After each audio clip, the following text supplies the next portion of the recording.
Hello, welcome to another episode of the Ikan Bilis Weekly Forecast Show. Our weekly forecast is published every Sunday, 4 p.m. UK time to help you navigate the sea of market volatility. Please subscribe and click the like button before we dive into the charts. Hey people, I've got something good to share with you guys. Bilis has launched a prop trading service and we are now looking for talented traders to fund. You can trade Forex, crypto indices, and metals with the accounts using the MetaTrader 4 application. We have the friendliest evaluation criteria in the industry that sets you up for success. All you just need to make 10% on your account in 60 days and make sure that your trade sizes are consistent and within a reasonable risk parameter. Most prop trading firms split up their evaluation into two 30-day phases and require a 10% profit made on each of those phases.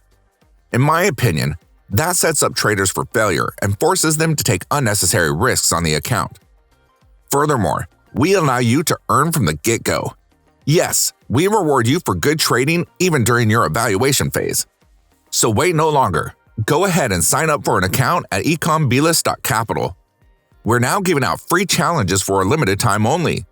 Please join our Discord channel to say hi and find out more.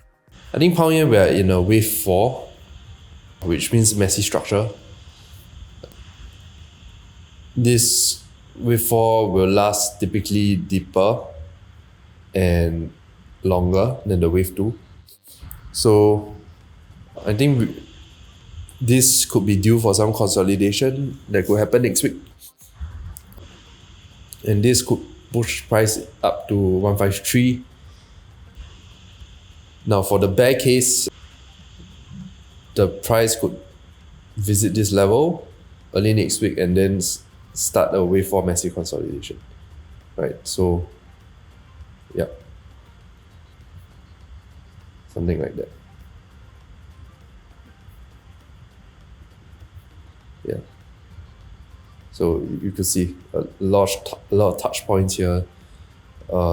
This is going to be one messy structure. We've come to the end of the video. If you think our content is useful to you, please like, share, and subscribe. Our Discord channel is up and running, and it's the best place to stay current with our latest updates. See you there, or until next week.